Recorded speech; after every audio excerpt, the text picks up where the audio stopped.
Welcome to the Foster's Barbershop podcast where we talk sports, community, and real talk. Draft. NFL Draft 2026. We're going to see what these Bucs going to do, man. You know, like I said previously in the last podcast, man, we need to draft. We need to get a pass rusher, man, first round. But what I'm looking at, since we draft, 15th pick, that's going to be kind of tough to get a good pass rusher. So we might have to trade up, And if we trade up, we might have to trade some good players that we have, or a good player that we have, and a draft pick to trade up to get one of these great pass rushers coming out of the draft. Let's see what Jason Light, will he opt to do something like that, or are we just gonna stay at 15 and just go for whatever's left when we get there?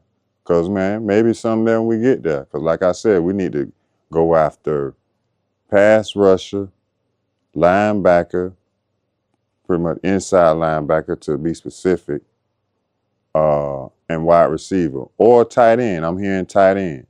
We get a big tight end threat that can kind of make up for Mike Evans' absence, because he can block also, which tight end is supposed to do. So we can get a good tight end to make up for Mike. We probably can get a good one too, because a lot of teams are going to draft a tight end that high. So I see the interest in the Bucs trying to kind of sneaky go out there tight end, because sometimes that's where you want to go to. Where a lot of people are not really grabbing at that particular in that area, and I don't hear a lot of tight end going in the first round. But the Bucs talking that could be a smoke screen. How deep is defensive end? I think the Bucs run a 3-4 scheme from a defensive standpoint. So that's depending mostly on what the outside linebacker would be looked upon would be the DN in that system, right? Yeah. Somebody coming off that end. Yeah, preferably a DN. I don't really like a linebacker coming off the end unless he's built like a DN.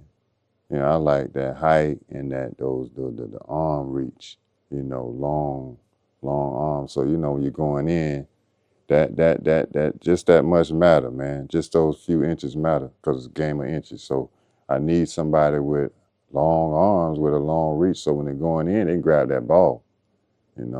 That's why, like I said, they're second highest or third highest position on the field. It's very important to have that pass rush. Yeah, man. Well, what about, so Levante David retired, so you got the inside linebacker. I'm looking at a lot of the things that the Bucs have been doing just pretty much in the off season, and they've been signing a lot of one-year contract players. We brought, what's my main man name? Roaches back. Yeah, Roaches. Roaches, yeah. Brought him back. Yeah. And it's something that someone said on a sports platform, and they said, listen, the year we won the Super Bowl, Vita Vea was out most of that year. He didn't come back until, the playoffs, the last game of the playoffs or something, into the Super Bowl. But remember, he had broke his leg and he was out. Yeah. He was winning those games without him. I didn't realize that. You're right. But we had what's his name? Roaches. We brought him back. Nachos. Brought Nachos back. That's his name. Nachos. Brought him back, and he was the one that was playing that middle, along with another player that I'm hearing that we brought back when Vita Vea was out. Yeah, that's important. I like it because he understands the scheme. He's a little long in the tooth right now, but I still take him because he can kind of teach the younger guys the scheme. But I think, man, our recipe for success need to be doing similar things than what we did in that Super Bowl win, and we did in the previous Super Bowl win. The first Super Bowl win, I noticed we got players from specific regions. That was the majority of the team. Most of them guys from Florida, Georgia, Tennessee, Alabama, the Southeast region. I think we need to stick to that recipe. Louisiana as well. Yeah, Louisiana, Southeast, in general. And then because all those guys, when they come to this area, they're more accustomed than any other, players from different regions. Now, not to say I don't need any of those players, I don't want any of them players from the other regions, But I think they need to be a smaller percentage of what make up the Tampa Bay Buccaneers versus people from those particular regions. Like I said, the Southeast region, they can handle the humidity. They can handle all the things that we have that they're going to be faced with. They better adapt to it than somebody from different regions around the country. Not that I don't want them, like I said, but I don't want that to be like the majority of our players to not even be from the Southeast region or from this area at all, because they're going to be, like a fish out of water, you know. I see what you're saying. You're talking about as it relates to the familiarity. Yeah, that means a lot. Stuff like that. Is that? Why do you think that's important though? Why? Well, because one example I always make to people, if you follow sports, I remember the quarterback. What was that guy? He was before Jameis Winston, a brother. Josh Freeman. No, I'm talking about he played for Florida State. You got to be a Florida State fan to really know his name. Johnson? No, he played with the Seminoles, quarterback.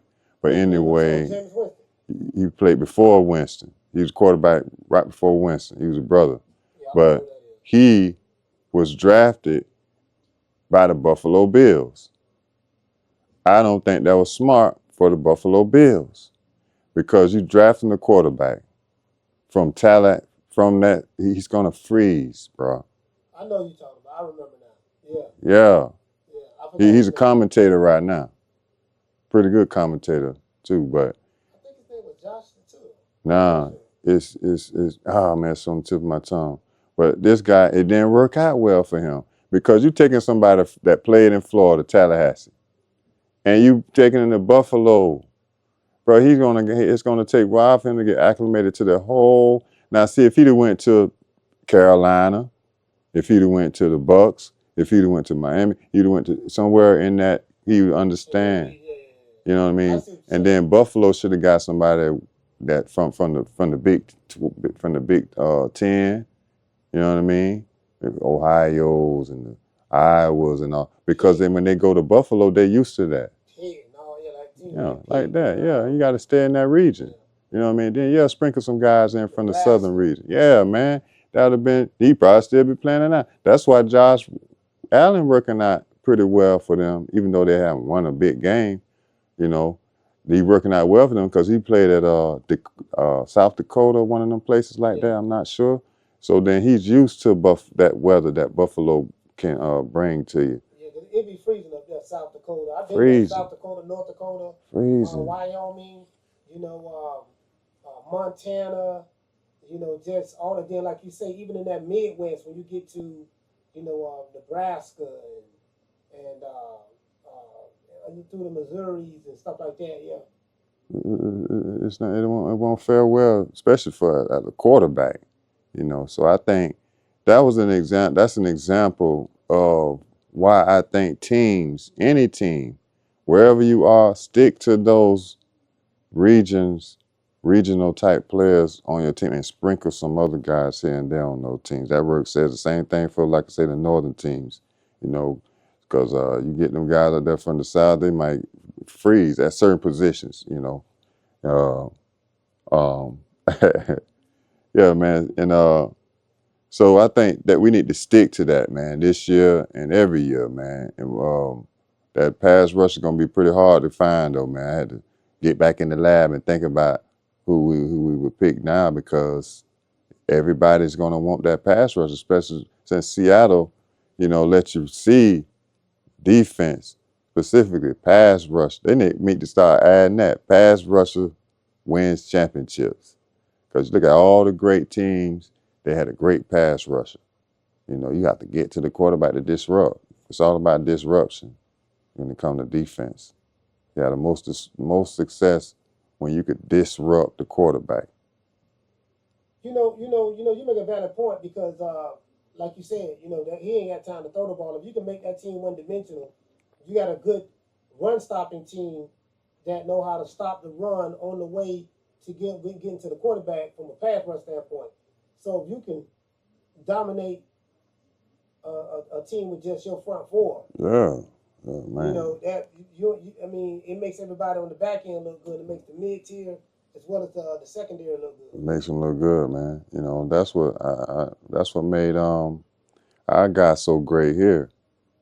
You know, Rondé Barber had a great front four. Not to take nothing from him, he was a great player, but man, that front four helped him out tremendously, man. You know, we watched a lot of those games, man, where you had a lot of those tip balls, a lot of those, hey, they had to rush it out their hands, and then you know, here's a Rondé right there. You know, so you gotta have the front four. That's been our problem since JPP left again. You know, we need that. And I hope we address that in the draft or in free agency during the draft. Man, we need to do that. Yeah, we need a pass rush real bad, and because I was talking about the secondary, but then I remember a conversation me and you had a while back. You was like, yeah, man, when the secondary look good, when you have a good front four, or you have a good front seven, then that's when it looks good. But if you can't get to the quarterback and he got all day to throw the ball, and they convert in third and 28 and fourth and 16 and stuff like that, that tells the story. Yeah, man. You know, it really does, man. And um, we'll see next week, man. You know, um, we got to also watch what's going on inside our division. Got to watch what Atlanta does. Got to watch what Carolina does, and also the Saints, because that kind of, and a lot of times watch, man, they'll get things that they know we want just to disrupt. They'll get it.